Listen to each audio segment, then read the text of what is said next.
السلام علیکم دوستو، اشتیاق احمد ناول بند محل شو کی سیریز۔ اگر آپ نے ابھی تک ہمارے چینل کو سبسکرائب نہیں کیا تو سبسکرائب کریں اور بیل آئیکن پر کلک کیجیے۔ یہ آواز کیسی ہے؟ آفتاب نے کانپ کر کہا۔ شاید کوئی نکارہ بجایا جا رہا ہے، لیکن ایسے نکارے تو جنگ جدل وغیرہ کے میدان میں بجائے جاتے تھے، میں نے لرزتی آواز میں کہا۔ تب یہ محل ضرور آسیب زدہ ہے، کیونکہ اس مرتبہ ہم آسیبی چکر میں پھنس گئے ہیں۔ کیوں نہ ہم محل کی چھت اور فصیل وغیرہ کا جائزہ لے لیں، دیکھیں تو صحیح فرار کا کوئی راستہ ہے یا نہیں۔ ٹھیک ہے، ایسا بھی کر لیتے ہیں۔ ہم نے ادھر ادھر پاگلوں کی طرح دوڑنا شروع کر دیا۔ پھر اچانک آفتاب نے چیخ کر کہا، یہ ہم کیا کر رہے ہیں؟ پتہ نہیں کیا کر رہے ہیں، اشفاق بولا۔ تو پھر پاگلوں کی طرح بھاگنے اور دوڑنے کی کیا ضرورت ہے؟ او ہاں، شاید ہم زینے کی تلاش میں بھاگ رہے ہیں، اخلاق چونک کر بولا۔ تب تو ٹھیک ہی بھاگ رہے تھے، بھلا زینے کی تلاش سے زیادہ ضروری کام اس وقت اور کیا ہو سکتا ہے؟ میں نے پرجوش لہجے میں کہا۔ ہم ایک بار پھر پاگلوں کی طرح دوڑنے لگے اور کچھ ایسے اندھادھند طریقے سے دوڑے کہ کئی بار آپس میں ٹکرا گئے۔ یہ ہم زینہ تلاش کر رہے ہیں، اخلاق نے اپنی ٹھوڑی سے ہلاتے ہوئے کہا۔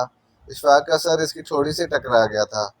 زینہ تلاش کرنے کا اس سے اچھا طریقہ اور کیا ہو سکتا ہے؟ اشفاق نے منہ بنایا۔ دھمک دستور جاری تھی اور ہمیں اپنے دلوں میں اترتی ہوئی محسوس ہو رہی تھی۔ ایسے میں اچانک آفتاب چلا اٹھا، ارے وہ رہا زینہ! ہم نے ایک ساتھ اس طرف دیکھا اور پھر دوڑ پڑے۔ پختہ اینٹوں کی سیڑھیاں اوپر کا رخ کر رہی تھیں۔ ہم بے تحاشا ان پر چڑھنے لگے، یہاں تک کہ چھت پر پہنچ گئے۔ چھت ایک دائرہ نما برآمدے کی شکل کی تھی، درمیان میں خلا تھا، چاروں طرف کئی فٹ اونچی فصیل تھی۔ ہم نے جو فصیل سے نیچے جھانکا تو جان نکلتی محسوس ہوئی۔ محل بہت اونچا تھا اور اتنی اونچائی سے چھلانگ لگانے کے بارے میں تو ہم سوچ بھی نہیں سکتے تھے۔ خلا سے نیچے جھانکا تو یوں لگا جیسے ہم ایک کنویں میں جھانک رہے ہیں۔ بالکل نیچے محل کا صحن دکھائی دیا۔ چھت پر آنے کے بعد کم از کم اس پراسرار دھمک سے نجات مل گئی تھی۔ کیوں نہ ہم یہاں آرام سے بیٹھ جائیں؟ آخر ہمیں کیا پڑی ہے کہ ان قاتلوں کے لیے محل کا راز معلوم کرنے کی کوشش کریں؟ وہ کون سا ہمارے ساتھ نیک سلوک کریں گے؟ لیکن آرام کرتے رہنے کا بھی کیا فائدہ؟ کم از کم مرتے وقت یہ الجھن تو نہیں ہوگی کہ محل کا راز کیا تھا؟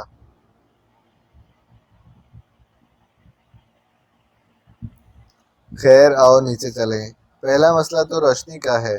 رات کی تاریکی میں تو ہم خوف سے ہی مر جائیں گے، آخر ہم اس میں روشنی کس طرح کریں؟ اس اردہ رام کے بچے نے تو روشنی کا انتظام بھی نہیں کیا۔ خیر چلو دیکھتے ہیں، شاید کہیں کوئی مشعل نظر آ جائے۔ ہم تیز رفتاری سے نیچے اترے، صحن میں آئے۔ کمرے کے دروازے بند پڑے تھے، انہیں کھول کھول کر دیکھنے کا کام شروع کیا، لیکن ان کمروں میں مشعل تو کیا کوئی بھی چیز نظر نہ آئی۔ اجاڑ اور ویران کمرے بائیں بائیں کر رہے تھے۔ مجھے تو کسی مشعل کے ملنے کی امید نہیں۔ یوں بھی اگر مشعل مل گئی تو ہم جلائیں گے کس طرح؟ ہمارے پاس تو ماچس بھی نہیں ہے، اور مشعل میں بھی کون سا تیل مل جائے گا، میں نے مایوسانہ انداز میں کہا۔ اس کا مطلب تو یہ ہوا کہ اخلاق کے الفاظ درمیان میں رہ گئے۔ دھمک اچانک تیز ہو گئی تھی اور اب اس کی سمت بھی صاف محسوس ہو رہی تھی۔ ہمارے قدم خود بخود اس سمت میں اٹھنے لگے۔ یوں لگتا ہے جیسے اس دھمک نے ہم پر جادو کر دیا ہے، اشفاق بڑبڑایا۔ دھمک نہ ہوئی کوئی جادوگر ہو گئی۔ ہم ایک ویران محل میں ہیں، کسی جادوئی دیس میں نہیں۔ اگر اس دھمک نے ہم پر جادو نہیں کیا تو ہم آواز کی سمت میں کیوں چل رہے ہیں؟ اشفاق نے برا منہ مان کر کہا۔ یہ جاننے کے لیے کہ یہ دھمک کیا بلا ہے۔ اب ہم ایک برآمدے میں چل رہے تھے، دھمک میں لمحہ بلمحہ تیزی آتی جا رہی تھی، گویا نگارہ بجانے والا جوش میں آ گیا تھا۔ ہمیں اپنے رونگٹے کھڑے ہوتے محسوس ہوئے۔ اچانک ہمارے اٹھتے قدم رک گئے۔ برآمدے نے اسی وقت ایک موڑ موڑا تھا۔ جو ہی ہم وہ موڑ مڑے، ہماری نظریں نکارہ بجاتے ایک شخص پر پڑی۔ وہ آنکھیں بند کیے زور زور سے نکارہ بجا رہا تھا۔ نکارہ محل کے فرش پر رکھا تھا۔ وہ خود ایک اینٹوں کے بنے چبوترے پر بیٹھا تھا اور دونوں آنکھیں بالکل بند تھیں، گویا نکارے کی آواز نے اس پر مدہوشی طاری کر دی تھی۔ اس کے دونوں ہاتھ مشینی انداز میں چل رہے تھے۔ ہمیں اپنے دم گھٹتے محسوس ہوئے، گویا ہم محل میں تنہا نہیں تھے، یہاں کم از کم ایک شخص اور موجود تھا۔ لیکن یہ کون تھا اور نکارہ کیوں بجا رہا تھا؟ ہم کچھ اندازہ نہ لگا سکے، بس اسی جگہ کھڑے اسے دیکھتے رہے۔ اور پھر اچانک اس کے ہاتھ رک گئے، آنکھیں کھل گئیں۔ ہم پر نظریں پڑتے ہی وہ اچھل پڑا اور پوری قوت سے چلایا، دیوتاؤں نے تحفہ بھیج دیا۔ ان الفاظ کے ساتھ ہی وہ بھاگ کھڑا ہوا اور دیکھتے ہی دیکھتے ہماری نظروں سے اوجھل ہو گیا۔ دیوتاؤں نے تحفہ بھیج دیا؟ کیا مطلب؟ میں نے بوکھلا کر کہا۔ مطلب تو بھائی جان وہی بتا سکتا ہے، آئیے دیکھیں وہ کہا گیا ہے۔ خدا جانے ہم کس چکر میں الجھ گئے، اشفاق بڑبڑایا۔ موت کے چکر میں؟ اور بھلا یہ چکر کیا ہو سکتا ہے؟ اس نکارے پر بھی موت کی دھن بجائی جا رہی تھی۔ اخلاق بولا، تمہیں کیا معلوم کہ وہ موت کی دھن تھی؟ آفتاب اس پر الٹ پڑا، مجھے یہی محسوس ہوا تھا۔ اچھا ہوا ہوگا، آؤ۔ میں نے منہ بنایا۔ ہم اس سمت میں لپکے جس سمت میں وہ نکارچی گیا تھا۔ جلد ہی ہم نے اپنے سامنے ایک بہت بڑا ہال دیکھا۔ ہال کا دروازہ کھلا تھا۔ دروازے کے دائیں بائیں دو آدمی ہاتھوں میں ننگی تلواریں لیے کھڑے تھے۔ ان کے چہرے ہندوؤں جیسے تھے، پیشانیوں پر سرخ نشان تھے، سر کے بال منڈوائے ہوئے تھے، لیکن سر کے درمیان میں بالوں کی ایک ایک لٹ چھوڑ دی گئی تھی۔ وہ تنے کھڑے تھے۔ دروازے کے بالکل سامنے دیوار کے ساتھ ایک شاہی تخت بچھا تھا، یہ سونے کا نظر آ رہا تھا۔ اس تخت پر موٹی موٹی آنکھوں والا ایک آدمی بیٹھا تھا، اس کا جسم بہت بھاری بھرکم تھا۔ تخت کے دائیں بائیں کرسیاں بچھی تھیں، یہ کرسیاں بھی بہت شانہ انداز کی تھیں، مگر بہت پرانی تھیں۔ ان پر تقریباً 25 ہندو بیٹھے تھے۔ ہال کے بیچوں بیچ وہ نکارچی ہاتھ باندھے کھڑا تھا، تھر تھر کانپتی آواز میں وہ نہ جانے کیا کہہ رہا تھا۔ ٹھیک دادو، ہم نے سن لیا، دیوتاؤں نے ہمارا تحفہ بھیج دیا ہے۔ اب تم جاؤ اور نکارا بجانا شروع کر دو تاکہ ہمارے باقی ساتھی بھی پہنچ جائیں۔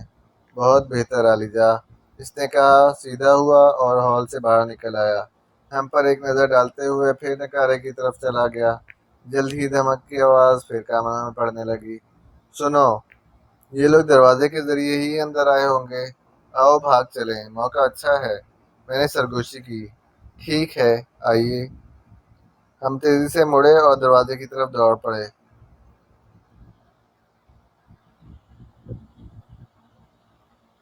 ان لوگوں نے ہماری طرف آنکھ اٹھا کر بھی نہ دیکھا، یہاں تک کہ ہم نکارچی کے پاس سے گزر گئے۔ اس نے بھی ہمیں روکنے یا ٹوکنے کی کوشش نہیں کی۔ بے تحاشا دوڑنے کی وجہ سے ہم جلد ہی ہانپنے لگے۔ آخر دروازے تک پہنچ گئے، لیکن دروازہ تو بند تھا۔ اسے کھینچ کر دیکھا تو اپنی جگہ سے ہلا تک نہیں، گویا بدستور باہر سے بند تھا۔ اگر دروازہ باہر سے بند ہے تو یہ اتنے بہت سے لوگ اندر کس طرح آ گئے؟ میں بڑبڑایا، کسی اور راستے سے۔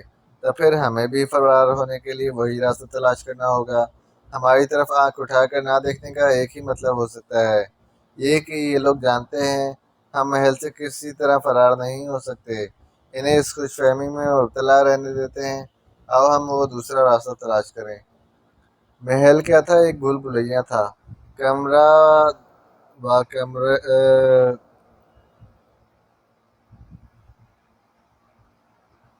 کمرے ہی کمرے تھے، 3 منزلہ محل تھا۔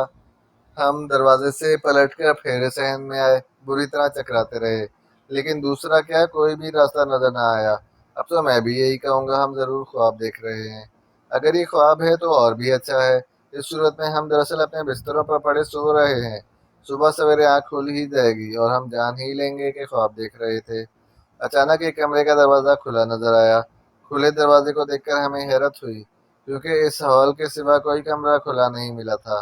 ہم بے دھڑک اس میں گھس گئے۔ دوسرا لمحہ چونکا دینے والا تھا۔ کمرے کے فرش کے درمیان میں ایک چوکور خلا نظر آ رہا تھا، اس میں سیڑھیاں نیچے اتر رہی تھیں۔ لو بھائی، آخر ہم نے تہہ خانہ تلاش کر ہی لیا، یہی وہ راستہ ہے جس سے یہ لوگ اندر داخل ہوئے ہیں، اور اب ہم باہر نکلیں گے۔ میں نے جلدی جلدی کہا، باہر نکلنا اتنا آسان بھی ہو سکتا ہے؟ کمال ہے، آفتاب نے حیران ہو کر کہا۔ آسان ہو یا مشکل، اور ہم کر ہی کیا سکتے ہیں؟ ٹھیک ہے۔ ہم اندھادھند انداز میں سیڑھیاں اترتے چلے گئے، یہاں تک کہ میرے پاؤں یکدم فرش سے جا لگے اور مجھے ایک جھٹکا سا لگا۔ میرے پیچھے اشفاق چلا آ رہا تھا، وہ مجھ سے ٹکرایا، نتیجہ یہ کہ دونوں لڑکھڑا گئے، تاہم گرنے سے بال بال بچے۔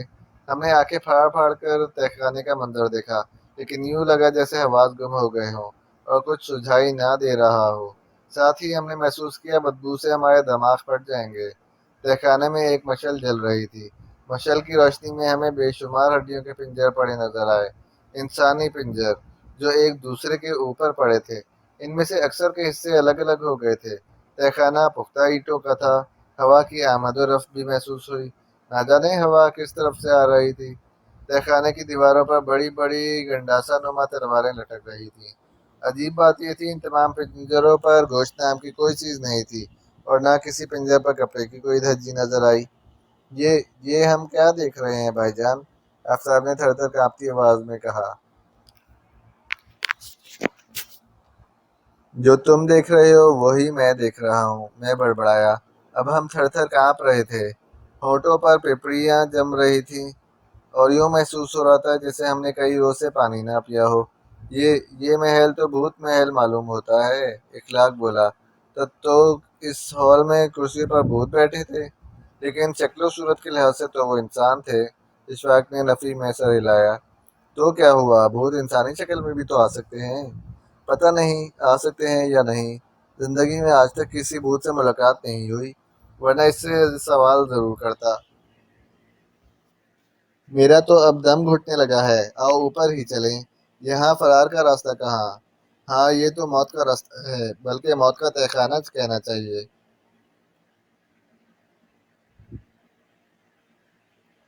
یا اللہ رحم، یہ تو نے ہمیں اس بار کیسا کیس عطا فرمایا ہے۔ اشفاق نے اوپر دیکھا، ساتھ ہی ہم مڑے اور سیڑھیاں چڑھنے لگے۔ اس کی مرضی ہے، جسے جو چاہے عطا کر دے، اخلاق نے کہا۔ لیکن ہم نے ایسا کیس کب مانگا تھا جس میں معاوضہ ملنا تو دور کی بات ہے، صرف موت کی سزا ملے؟ ابھی موت بھی کیا ملی ہے؟ ہاں پورے محل میں صرف موت ہی موت کے آثار ہیں۔ اب مجھے حیرت ہے آج امی جان کی بائیں آنکھ کیوں نہیں پھڑکی؟ آفتاب بول اٹھا۔ وہ بھول گئی ہوگی پھڑکنا، میں بولا۔ لیجیے، اب آنکھیں بھی پھڑکنا بھولنے لگی، کمال ہے۔ تہہ خانے سے اوپر آ کر ہم نے سکون کا سانس لیا۔ نگارے کی دھمک پھر سنائی دینے لگی۔ آخر یہ شخص کب تک نگارہ بجاتا رہے گا؟ اخلاق جھنجھلا اٹھا۔ آؤ چل کر پوچھ لیتے ہیں، میں نے کہا، اور سچ مچ نگارے کی طرف قدم اٹھانے لگا۔ ارے ارے، کیا واقعی پوچھیں گے؟ اشفاق نے گھبرا کر کہا۔ ہاں کیوں، اس میں کیا حرج ہے؟ ان تینوں نے میرے پیچھے قدم اٹھائے ہی تھے کہ صدر دروازے کی طرف سے ایک چیختی چلاتی آواز سنائی دی۔ ہمارے قدم رک گئے، بکھلا کر ایک دوسرے کی طرف دیکھا، پھر سوچے سمجھے بغیر محل کے دروازے کی طرف بھاگے، اور پھر اس طرح رک گئے جیسے اب کبھی قدم نہ اٹھا سکیں گے۔ ہمیں اپنے قدم من بھر کے معلوم ہوئے۔ ایسے میں ہم نے سنا ابا جان کہہ رہے تھے، ہاں شوکی، مجھے اور اپنی امی کو یہاں کس لیے بلوایا ہے؟ ابا جان اور امی جان کے اندر آتے ہی دروازہ باہر سے بند کر دیا گیا تھا۔ ان کا جملہ سن کر ہم بھونس کے رہ گئے۔ جج جی؟ جی کیا مطلب؟ میں بری طرح ہکلایا۔ مسٹر راون شام آیا تھا، اس نے بتایا کہ وہ تم لوگوں نے مجھے اور اپنی امی کو بھی یہاں بلایا ہے کوئی چیز دکھانے کے لیے، چنانچہ ہم چلے آئے۔ اف خدا، یہ کیا ہو رہا ہے؟ اشفاق نے گڑبڑا کر کہا۔ کیوں، کیا ہو رہا ہے؟ امی جان بکھلا اٹھی۔ پتہ نہیں کیا ہو رہا ہے، بہت دیر سے ہم بھی سمجھنے کی کوشش کر رہے ہیں کہ ہمارے ساتھ ہو کیا رہا ہے، اور اب تو الجھن اور بھی بڑھ گئی ہے کیونکہ آپ بھی یہاں آ گئے ہیں۔ مجھے تفصیل سناؤ، میں اندازہ لگانے کی کوشش کروں گا، ابا جان بولے۔ جی ہاں ضرور، تفصیل ہم ضرور سنائیں گے، تو چلو کہیں بیٹھ کر سناؤ۔ اتنا لمبا سفر طے کر کر ہم تو بری طرح تھک گئے ہیں۔ ویسے کیا پورے محل میں ہم ہی ہیں، کوئی اور نہیں ہے؟ کچھ اور لوگ بھی ہیں، زندہ لوگ بھی اور مردہ لوگ بھی۔ زندہ لوگ بھی اور مردہ لوگ بھی؟ یہ تم کیا کہہ رہے ہو آفتاب، دماغ تو نہیں چل گیا؟ ابا جان بولے، پہلے تفصیل سن لیجیے پھر فیصلہ کیجیے گا، ہمارا دماغ چل گئے ہیں یا کوئی کیا بات ہے۔ سورج اس وقت تک غروب ہو چکا تھا، اور محل کے در و دیوار تاریکی کی لپیٹ میں آتے جا رہے تھے۔ اس سلسلے میں بھی ہم پریشان تھے کہ کیا کریں، لیکن اس کا اظہار ان کے سامنے نہ کیا، اور انہیں لے کر چھت کی طرف چلے۔ چھت پر پہنچ کر میں نے کہا، لیجیے ابا جان اور امی جان، یہاں تشریف رکھیے۔ لڑکوں، تم کسی کام کے بھی ہو؟ یہ بیٹھنے کی جگہ ہے؟ شکر کیجیے امی جان، یہ بہت اچھی جگہ ہے، ورنہ اس محل میں تو صرف خوفناک قسم کی جگہیں موجود ہیں۔ خیر خیر شوکی، تم جلدی سے ساری بات بتاؤ، میں بہت بے چین ہوں، ابا جان چھت پر بیٹھتے ہوئے بولے۔ راون شام کی باتیں تو آپ نے سن ہی لی تھی، میں نے کہا۔ ہاں، لیکن تم نے میرے مشورے پر عمل نہیں کیا۔ میں نے کہا تھا تالا نہ کھولنا، بس محل دیکھ کر چلے آنا۔ یہاں آنے کے بعد ہم اس پوزیشن میں رہ ہی نہیں گئے تھے کہ آپ کے مشورے پر عمل کر سکتے۔ کیا مطلب؟ میں نے انہیں پوری تفصیل سنا دی، محل کے اندر جو جو کچھ دیکھا تھا وہ بھی سنا دیا۔ نکارے کی دھمک اب بھی سنائی دے رہی تھی۔ اس کی طرف توجہ دیتے ہوئے امی جان خوفزدہ آواز میں بولی، ارے باپ رے، یہ تو یوں لگتا ہے جیسے کوئی میرے دماغ میں بیٹھا نکارہ بجا رہا ہو۔ تو تم لوگوں نے ہم دونوں کو نہیں بلایا تھا؟ نہیں۔ ہم حیران ہیں راون صاحب نے ایسا کیوں کیا۔ آپ نے کیا اندازہ لگایا باجان؟ ایسا معلوم ہوتا ہے جیسے ہم کسی پرانے خیالات کے مالک ہندو قبیلے کے چنگل میں پھنس گئے ہیں۔ پہلے اس قسم کے ہندو انسانوں کی قربانی دیا کرتے تھے، اپنے دیوتاؤں کے سامنے انسانی خون بہایا کرتے تھے، اور یہ خیال کیا کرتے تھے کہ دیوتا اس طرح ان سے خوش ہو جاتا ہے۔ یہ بھی ہو سکتا ہے کہ یہ محل واقعی کسی ہندو راجا کا رہا ہو اور مسلمانوں نے اس محل پر قبضہ کر لیا ہو۔ ہندو راجا مرتے وقت اپنی اولاد کو مسلمانوں سے انتقام لینے کی وصیت کر گیا ہو۔ حیرت یہ ہے کہ محل میں موجود لوگوں نے ابھی تک ہمیں کچھ کیوں نہیں کہا۔ ابا جان سوچ میں گم لہجے میں کہتے چلے گئے، چلیے فرض کر لیتے ہیں ان باتوں میں سے ہی کوئی بات ہے۔ اب سوال یہ ہے کہ کیا ہم خاموشی سے بھیڑ چڑھ جائیں؟ ہمیں کیا کرنا چاہیے؟ ادھر ادھر بھاگ دوڑ کر ہم فرار کا راستہ تلاش نہیں کر سکے۔ ہاں، انسانی پنجروں کا تہہ خانہ ضرور تلاش کر لیا، اس نے ہم پر اور بھی لرزہ طاری کر دیا ہے۔ محل کا دروازہ کھول ڈالنا ہمارے بس کی بات نہیں، چھت سے نیچے چھلانگیں بھی نہیں ہم لگا سکتے، اس طرح ہماری ہڈی پسلی ایک ہو جائے گی۔ لڑائی بھڑائی کے کاموں میں ہم اناڑی ہیں۔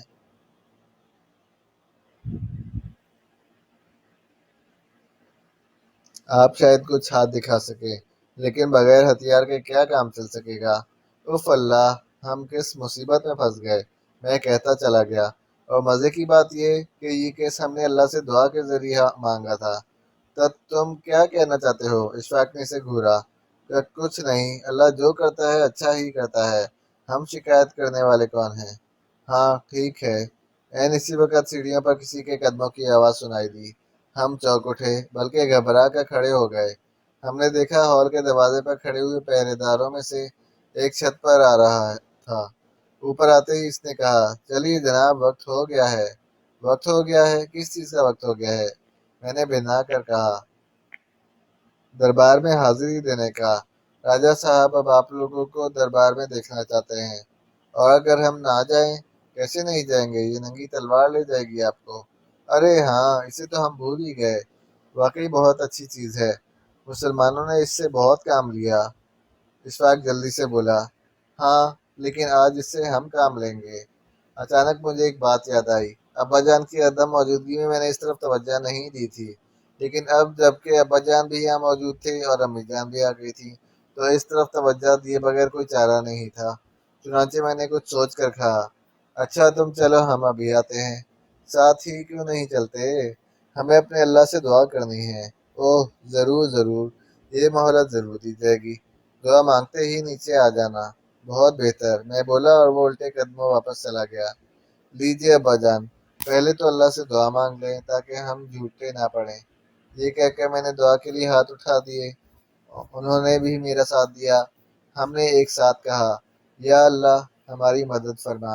اس کے بعد میں نے دبی آواز میں کہا، ابا جان، جس تہہ خانے میں انسانی پنجر موجود ہیں، اس میں دیواروں پر عجیب و غریب اور ہیبت ناک قسم کی تلواریں بھی ٹنگی ہوئی ہیں۔